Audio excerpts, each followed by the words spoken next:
On the 10th day of Christmas, my true love gave to me 10 Lords, or Lordlings and Wild Things, an original short story by Charlie C.C. Thomas. Once upon a time, in a land far away and forgotten by all who still draw breath, there was a town without neighbor or friend, and whose residents had long forgotten how they came to be there. But they were happy to be there, for they had their own customs and ways, their own times and celebrations, and their own trials and dangers, which kept them locked in the borders of their little town. Mostly. Now, at the southernmost edge of the town's center, where the wealthiest townsmen called home, there was a quaint manse overlooking Broad Road, which marked the end of the market. This manse was small compared to the others, but still larger than the commoner's home, with brick walls and white stone columns. Its windows were capped in arches, its height was 3 stories, and there was even a wide path of grass dividing the building from the street. In this manse now lived the Allens, with their home in the forest sold to save some of the fortune amongst the tragedy befallen them a year and some months ago. And in one of the bedchambers in this manse, there readied a boy of 12 for sleep, whose name was Benjamin Allen. He'd just changed into his nightgown, the same from last year, which was becoming too tight, and stared at the mirror over the bed opposite his in the far corners. He was no taller than anyone else, his auburn hair and freckled face no different than the rest of his family, nor his square head, nor even his temperament. He was an Allen. He sighed and laid back on the bed so his feet dangled down the floor, arms outspread, staring up at the ceiling. "Another year passed," he whispered, "and no better than last. But no one's died." He chuckled and shut his eyes, crawling into bed as he tried to ignore the memories of their troubles, from a bookshelf pinning his mother, to the illness that very nearly killed his Uncle Robert, to the corpses of his cousins Elizabeth and Jordan, taken by infection. Then the chamber door opened as Benjamin pulled up his blankets, and in walked his Aunt Lida, a tall, plump woman with copper hair and brown eyes, flicking over to him with a small smile. She led in her son of 5, Bartholomew, and guided him to his own bed across from Benjamin's. "Ready for slumber, I see," she said, hoisting her son into his bed and never looking Benjamin's way. "Yes, Aunt Lida." He made himself sound tired. Adults hardly gave him much attention anymore, but even less so if he acted sleepy. "You've become an independent boy, Benjamin." She looked at him as he finished tucking in her son, adjusting her skirts to sit on the bed, and fined him with an almost kind face.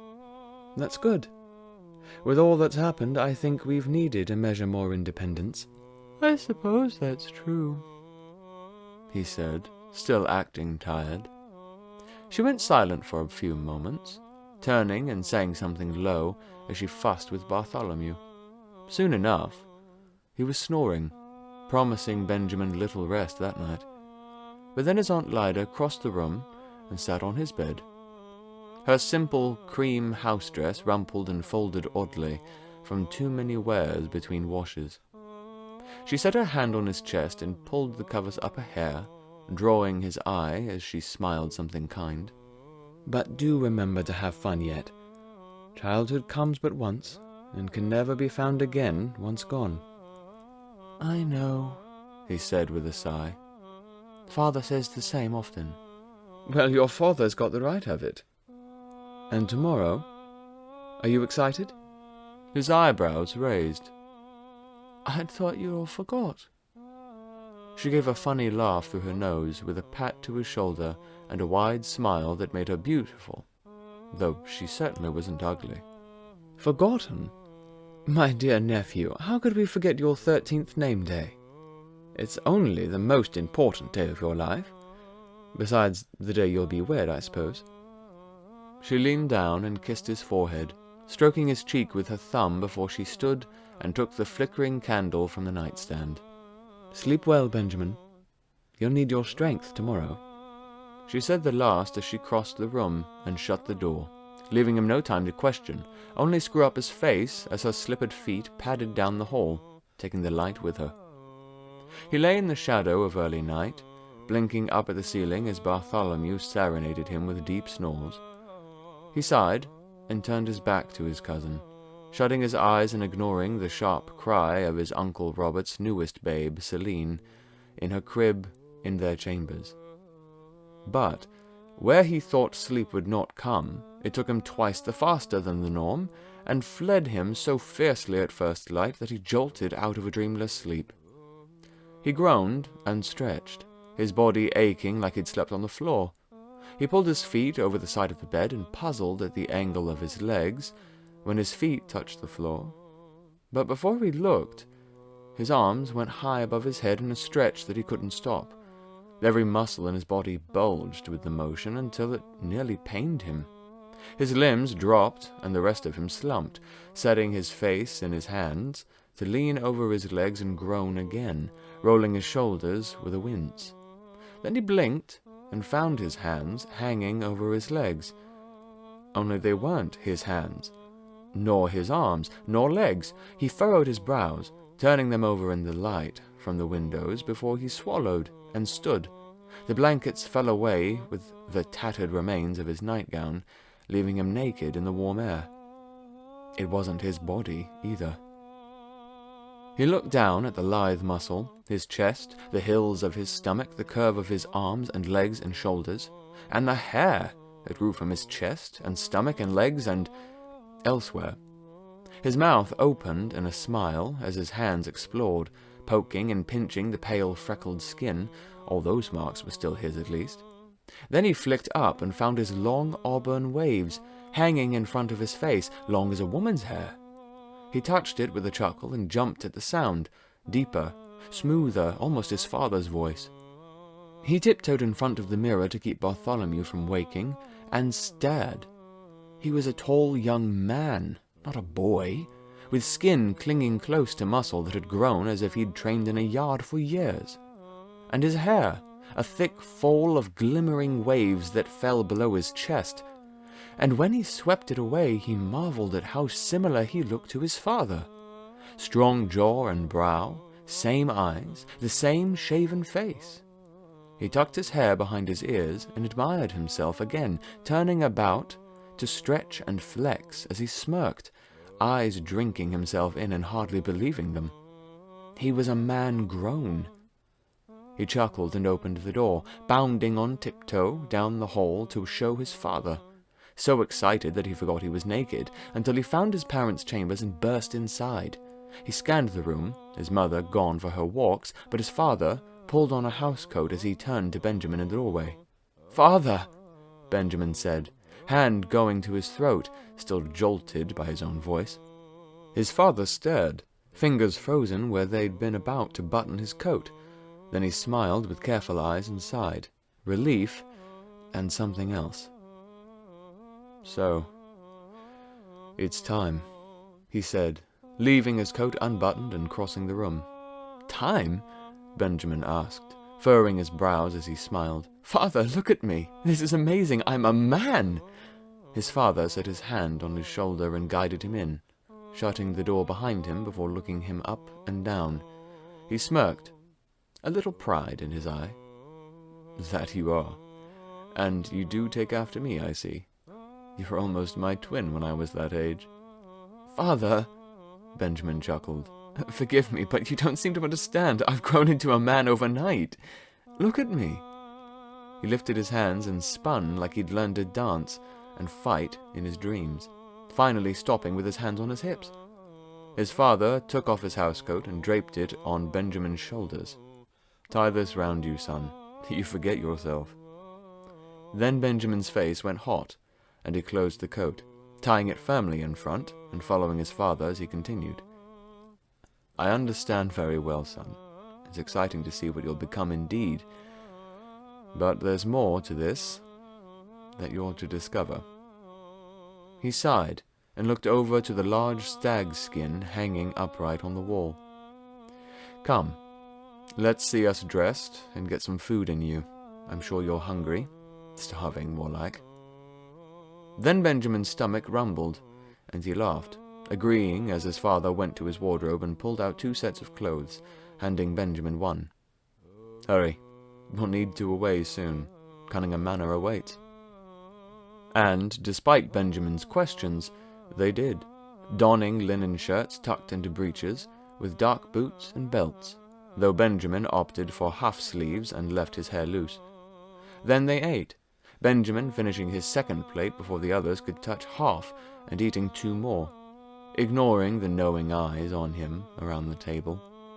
His uncles, Robert and Matthew, left before finishing theirs and came back dressed for travel, telling them that they'd make ready a carriage. And not 10 minutes later his father led Benjamin from the house and pushed him into a simple carriage that sat before their low gates, with the other 3 men climbing in after him.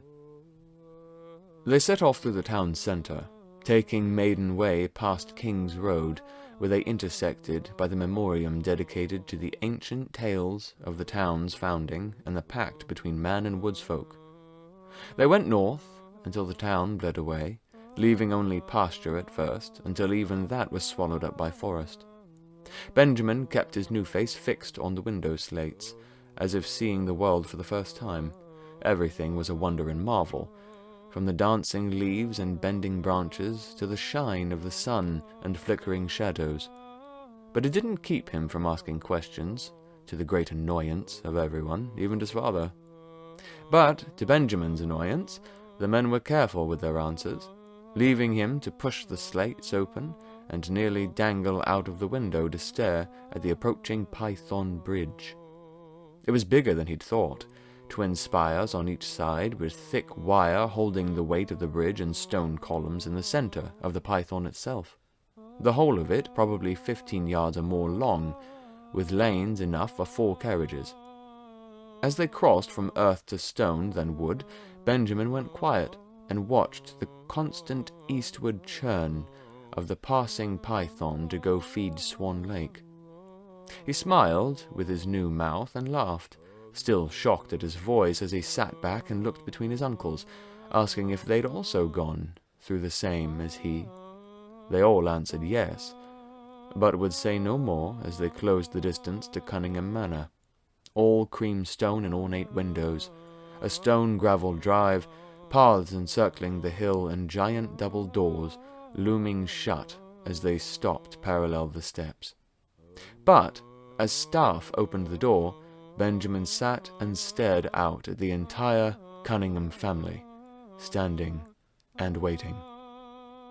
"Go on," his father prompted with a chuckle, and Benjamin stepped out, palms sweaty as he bowed to each member.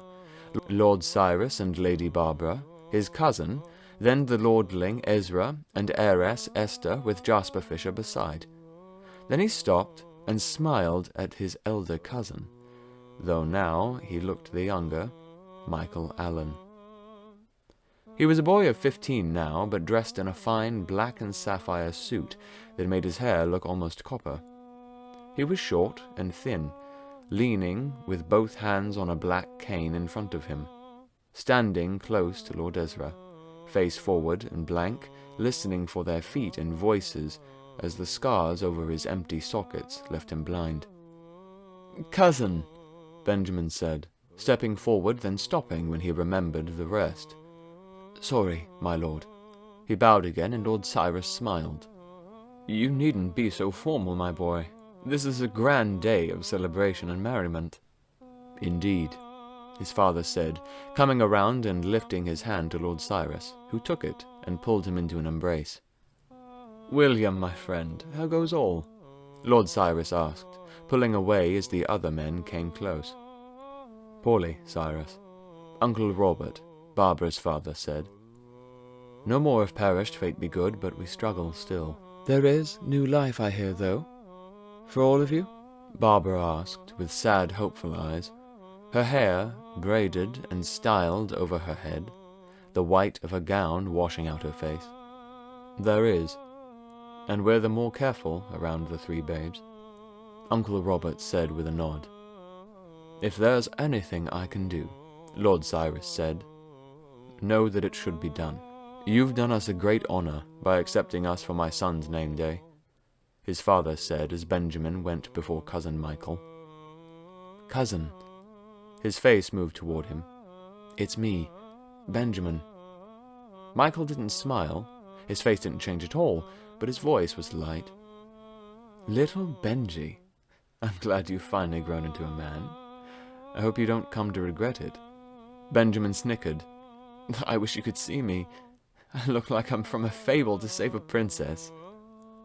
Michael did smile at that, as did Lord Ezra, who'd faced Benjamin now. "You're a fine lad, to be sure," Ezra said. "I'm sure. But so long as you're finer than me, you should make for a fine man indeed." Michael chuckled, pulling Ezra with him before Benjamin followed, relieved his cousin was in good spirits. "My friends," Lord Cyrus said, "yours is the blood of Alan. You are always welcome here, as you have been since the pact, regardless of curse." Then another carriage came, and another, then a small fleet behind them, drawing everyone's eye. "Who are they?" Benjamin asked aloud. "Why, my boy, there are 5 others who share this, your name day," Lord Cyrus said. "We keep well our records of our lords and ladies, and we always celebrate the boys' 13th name day upon Cunning Hill." "Oh, what are they doing here?" a fat man said as he stepped out from a lavish carriage, followed by a younger, skinny man and another of muscle, their clothes alone worth all his family's wealth now. "Lord Leon Taylor, these people are the blood of Alan, and are welcome always. If you think them unworthy of this, then I'll remind you that their misfortune came from your house, and it is you who should be grateful to still hold my good graces," Lord Cyrus said with a smile. But one glance of his crystal eyes promised bloodshed if another word was spoken. None were from Lord Taylor. Thereafter, carriages came and deposited man after man until a small crowd filled the front drive of Cunningham Manor, the horses taken to the stables by the staff. So when Lord Cyrus clapped his hands and lifted his voice for their attention, there were 5 houses stood before him. "Are all 6 men to be come?" "Yes," Benjamin's father called with 4 other men. "Then follow me. We shall begin as we shall end, with ritual." Lord Cyrus took Cousin Barbara's arm, and they walked around the manor, then all the rest. After some minutes, they came to the back garden, where several small paths all converged together, flowing into the northward. Lord Cyrus stood amid the large path under the boughs of the first trees, with his arms out wide as the men assembled themselves around him, each house standing together. His own watched in front. "Are all 4 men to be come?" Lord Cyrus called, and Benjamin furrowed his brows before 4 voices called, "Yes," from the shade of the trees in unison. Bodies shifted in the shadows, coming closer, moving like men, and stepping out between the trees to face the congregation of lords. Woodsmen. There were 4 pockets of them, one with a group of 12, the next 2 around 5 or 6, and the last with only 2. They were all clothed in red robes, hanging from their shoulders that almost trailed the ground, even concealing their arms, but their strong faces were plain to see, just as the antlers sprouting from their hairlines. Lord Cyrus turned, arms still outstretched but reaching into the forest as another figure emerged. He was another woodsman, but he stood head and shoulder over them all. His robes were sewn with sleeves that showed the immense muscle of his arms and chest. His antlers stood near 4 feet at the tallest, adorned in bands of gold and jewels. He found Lord Cyrus and smiled like they were friends, giving him a bow of the head which Cyrus repeated before they stood together beneath the trees. "We are come this day to celebrate the coming of manhood," called Cyrus. Then the woodsman beside continued, "and the pact between our people, that peace may endure through the long lives of mine and persistent blood of yours. Who comes with Lord James and William Matthews?" Cyrus called, and a man answered, "I, his lord uncle, Marcus, and my eldest son Stephan." "And Lord Lucius Bale?"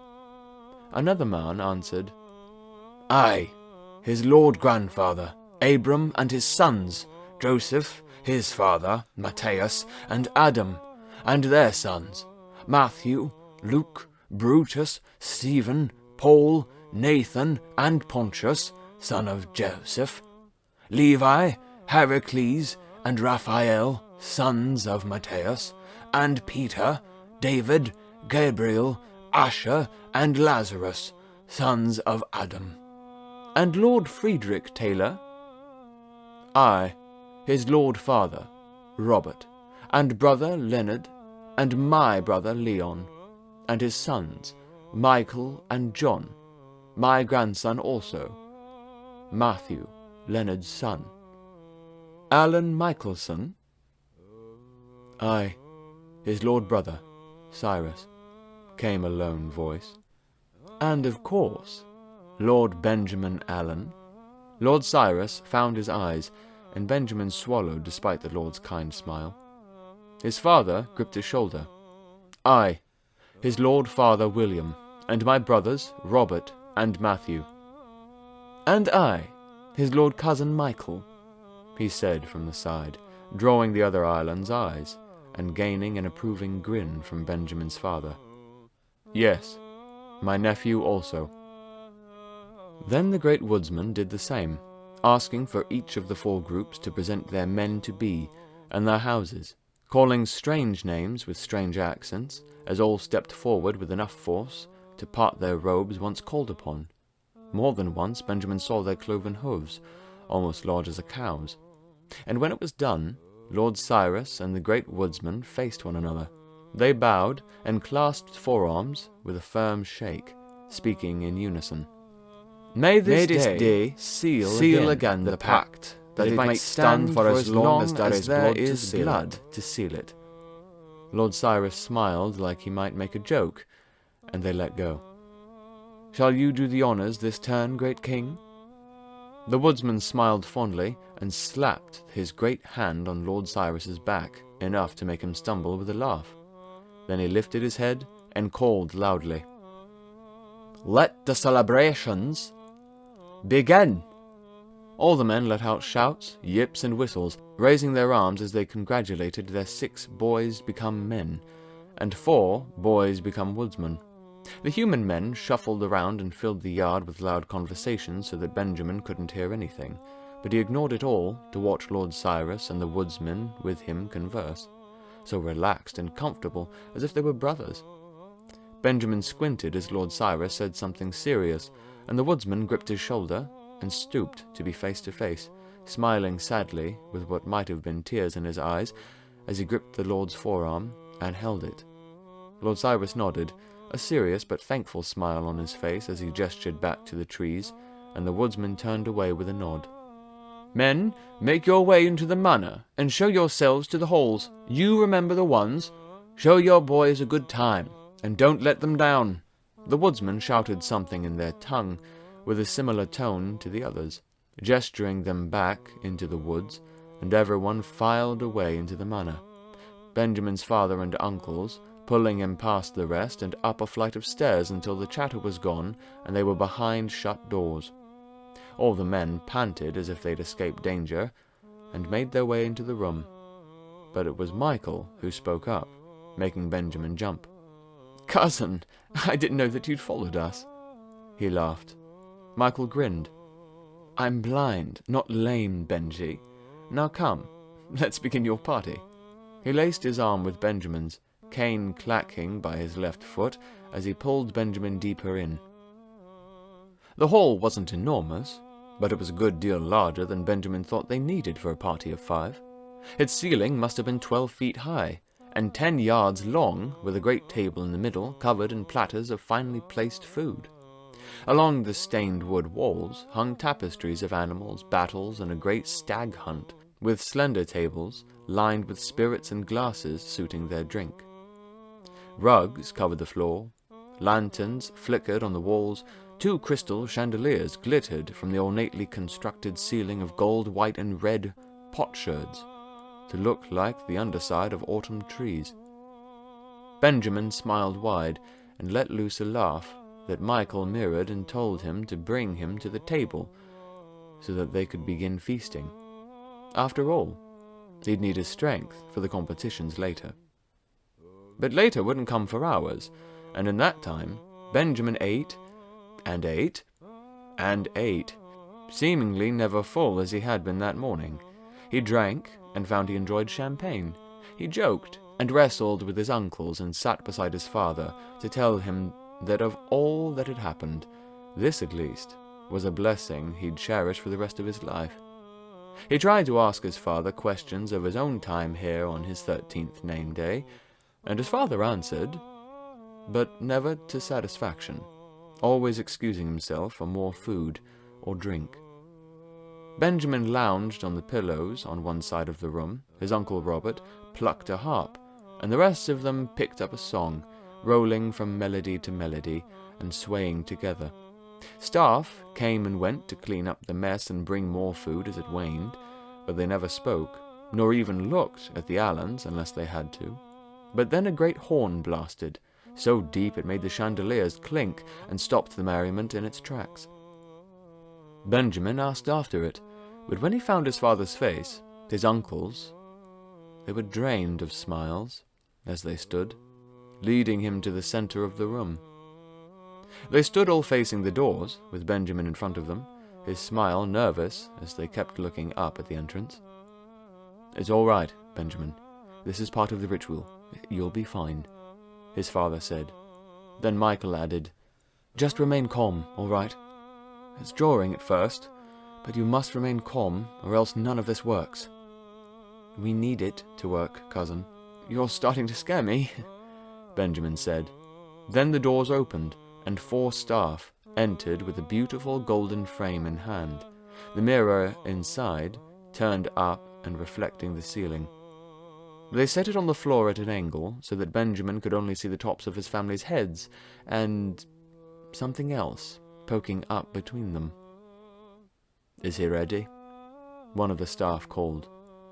"Remember to remain calm," his father said, coming around and setting his fingers on Benjamin's middle back, trailing his hand to his shoulder. But it didn't feel quite right, like his fingers dragged through his clothes. The 4 staff pushed the mirror up until it faced Benjamin, and he froze. His father stood there as he'd expected, dressed as he was, with his uncles and cousin further behind. But beside him, where Benjamin the man should have been, was a stag. It was huge and beautiful, with a lithe body and earthy fur, his antlers tall and symmetrical over his slender face. Then he found its eyes, and blinked. He swallowed. He shuffled on his feet uncomfortably and backed up, shaking his head. The stag did all the same. What? The stag moved its mouth to his words. He looked up to his father. Up. He was eye level this morning, and William Allen set his lips tight with a sorrowful brow. Then he knelt on one knee and took Benjamin's face, his slender face, atop a slender neck, and covered in fur. Son, listen. You aren't the first, nor will you be the last. I faced this, and your uncles, your cousin, and all of our fathers before us." He gently brushed Benjamin's face, holding his eyes despite Benjamin's nervous panting, lip licking, and hoof stomping. "Why didn't you tell me?" "Would you have come?" Michael said. "If you weren't here when it happened, there are potential consequences to the pact if we break this tradition." His father stood, letting go of his face. "But today, House Allen gains another man in its number, and more. Will you stand and run for all before and after you?"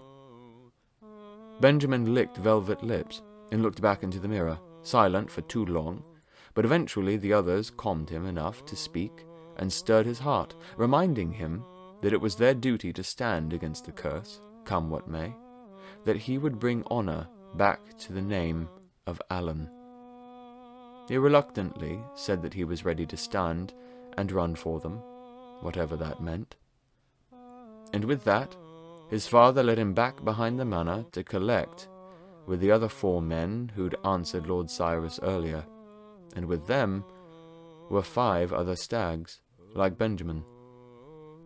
Lord Cyrus and all of his family stepped from the shadows of the trees, naked as babes, making Benjamin furrow his brows and dart away from the women.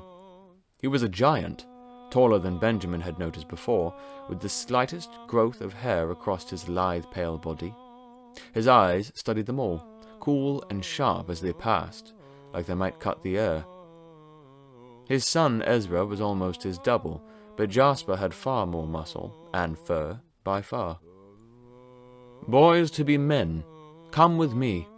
Next comes the competition, and then the respite in the night." Then Lord Cyrus turned off the path between the trees, motioning them to follow. "Go on," his father said. "The quicker you go, the quicker we can call this done." Then Benjamin looked over his shoulder, ignoring that he could see his haunches, and held his father's eye long and desperately, before he took a breath, nodded, and followed the band of stags behind the Cunninghams. They walked for what felt like hours, Benjamin's ears twitching at the slightest sound, his nose chasing the smallest change in smell, wandering to the other stags and earning him strange glances and a few kicks. But eventually they came to an opening with a few large boulders breaking up the ground, though branches still covered the midday sky. They stopped at the rim of the clearing, Lord Cyrus letting up a chant that his family echoed, all of them joining hands and stepping forward as their voices came, and the great woodsman emerged with 4 naked men behind him, all seemingly human, muscled, stripped of hair from foot to scalp, and painted with strange black marks across their naked bodies. The woodsman, too, stood bare, and was the greatest of all. Muscle rippled beneath skin like iron cords, and his antlers, though bare of gold and jewels, glinted in the sunlight like polished ivory. "Who do you bring me, hornless one?" the woodsman said, stepping forward with his muscled stag legs. "I bring you sign of our covenant, King Kahan, that we are become beasts and made humble and low. I come to you naked to honor your ways. I bring you the blood of our great houses from all those who pledge peace, so long as their blood might live in the land," Lord Cyrus said. "Who have you in your company?" Cousin Barbara said, taking her husband's hand. The woodsman, King Kahan, spoke. "I bring those who would become men and prove in their strength, even without aid of hoof or horn, nor even the breath of the woods. Shall you aid them, and in so doing prove yourselves men with my people?" No one spoke, so Benjamin opened his mouth. "The house of Taylor shall run with you," one of the stags said before looking back to the others, and they all repeated the line, only changing their houses. Then Benjamin's fur bristled, and he stepped forward until he stood beside Cousin Barbara. He bowed his head to the ground with one hoof outstretched before he stood and found the king's strong, beautiful face. "I shall stand for House Allen. I shall run for my fathers." He looked between the 4 men stood behind the king and nodded to each in turn. "We shall become men this day, together." He found the king's face and swallowed, finding a pleased smile before he held out a hand for a large curling horn from one of the men behind. He brought it to his lips and blew a long, single blast. "Hunt! Flee! Let us run together and stir up the old blood." He blew the horn again, and Lord Cyrus turned quickly, smacking all of the stags and spurring them into flight as Cousin Barbara found Benjamin's ear and hissed, "They mean to hunt you. Run, now." Benjamin's blood went cold, and his limbs trembled as he caught sight of the bow emerging from the blankets behind the 4 men. He swallowed and didn't wait to find her eyes, instead bounding forward past the men and over a boulder to weave between the trees. An arrow flew by his haunches and grazed his fur. He yelped like a stag, shocking his own ears, as one of the men cursed and bounded after him. Benjamin didn't bother to look back, just ran. He wove between the trees, turning randomly as the hunter let loose one arrow after another. He chuckled to himself as he bounded back south, hoping to loop around where the hunters had been, and no longer should be. But an arrow sunk into the tree he meant to cross. He skidded onto his haunches with a high yelp like an elk, skittered to his side, and flailed back to his hooves to run the other way. Just when he thought that he'd lost the hunter, another arrow sunk into the tree he meant to cross, keeping him from turning around and driving him further north, further into woodsfolk territory. Arrow after arrow flew as large and larger rocks sprouted from the soil like mountain roots. He stopped behind a fat tree, panting like a beast and darting wild eyes all around, padding silently forward, then back. Something whistled and sunk into his thigh with a cold burn. He screamed, a mix of beast and man, and bolted for a huge boulder as the hunter rushed from behind another tree, bow raised and arrow ready to loose. It flew, and Benjamin was already gone behind the rocks. But when he leapt over the little ledge, his soft hooves couldn't grip the jagged rocks, and his legs crumpled under him, sending him sprawling down the short slope to the flat patch of ferns at the bottom. He panted and groaned, trying to pull himself back up as the man rushed to the top of the rocks and stood with one planted atop them, the bow in his left hand, the right searching for an arrow. But he scowled, out of shafts. So he stalked down the slope like a wolf, muscled body fairer than any man Benjamin had seen, eyes crystal as Lord Cyrus's, his once copper hair replaced by a gleaming scalp. He stooped and set down his bow to lift a massive rock from the ferns, body rippling as he approached. Benjamin flailed and let up a broken yelp as he pulled himself onto his front legs, forgetting about the rear, so that he buckled back to his side. He lifted his head and the man stopped, setting his whole foot on Benjamin's thigh and the broken arrow shaft. Benjamin screamed and went rigid before the man heaved, face twisted in a grunt, the rock bound to break Benjamin's skull. A long, low blast filled the air. The man turned like it were lightning, slinging the rock aside so it just missed Benjamin's neck. The man kept his muscle back to him before he slumped with a sigh, and faced him, crouching and setting his hand gently on Benjamin's shoulder as his black paint ran with his sweat. "You gave me a good run, friend. Made me use all me arrows." He laughed like they were friends. "Come, the hunt's done with. I'll help you return." Then the man helped Benjamin stand, the latter rigid and eyeing him, even after finding his hooves. Then the man crouched beneath him, grabbed his arms and legs, and stood with a great heave, carrying him back up the rocks. After sitting him down, he offered that Benjamin lean on him so he didn't have to put so much weight on his injured leg, and eventually Benjamin did. As the sun lowered, he returned to the clearing where the 3 other men stood, waiting with the king, and the other stags with the Cunninghams, all still naked. Once Benjamin took his place with the others, he noticed there was one missing, but before he could speak, the king bent and pulled away a blanket to show a stag lying dead in the grass.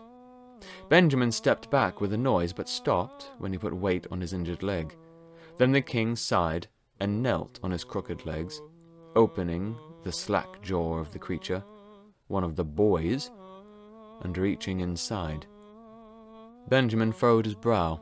Then the wind rustled, swimming down from the high branches and whistling, whispering, something like words. The king reached deeper and deeper until his arm was sunk almost to the shoulder, the whispers growing in the wind each moment. Then the king stopped. The whispers died. The wind stilled as silence filled the wood. The king rose up and pulled, straining like he were taking great care as something slipped into the stag's throat, growing larger until it swelled past the point it should have burst. He pulled it further up until it was in the mouth and jammed the jaws open, them stretching too far until he pulled out a pair of slimy hands, then arms, then a head and torso, and a boy slid into the grass with a cough and gasp. He shivered and pushed himself up, glistening with mucus and blood and grime, naked like the rest of them, panting, eyes wide, then squinting against the light as he found the king's face. "You lost the hunt, Lordling Taylor, but you ran with us, and have proved yourself a man." The king stood and faced each stag and man. "You all have proven yourselves men this day. Now, come unto me to receive again the breath of the woods, and let return the hornless ones home with their skins." As the four men stood before the king, lifting their faces up and receiving a kiss, Lord Cyrus came forward with Jasper Fisher and hoisted up the dead stag, as Barbara and Esther went to the boy, all leading the 5 stags back the way they'd first come. But Benjamin looked back as he walked, and found half of the men were now woodsmen, bare and muscled as before, but with brilliant antlers and stag's legs and haunches. Then he caught sight of the man who'd almost killed him, and watched as the king kissed his mouth and breathed into him. The man's skin bristled, his hair sprouted copper and swam, his bones shifted in his legs as velvet branches blossomed in his forehead, and he was changed into his natural flesh again. Benjamin shivered and wondered what it would be like for him to turn back. Would he be ripped out like the tailor boy, or transform like the woodsfolk? When they returned, they were all greeted by their families and showed to their rooms, everyone with their own chambers, save for those who didn't want to sleep alone. Some remained awake to celebrate and feast as they had before, but Benjamin couldn't stomach it. He limped up to his own bed, the arrow having been removed soon after arrival, and crawled atop the sheet, curling up into what felt natural for a stag. And he fell into a blissful, dreamless sleep. When he woke, his body didn't ache, his leg didn't hurt, but he was still in his chambers in Cunningham Manor. It had not been a dream after all. Yet he was no stag, leaving him bare above the sheets, with the only sign it had been real being a dried stag pelt that lay neatly on the bed beside him. A pelt that he could feel as if it was still his own skin and fur. 10 lords a-leaping, 9 ladies dancing, 8 maids a-milking.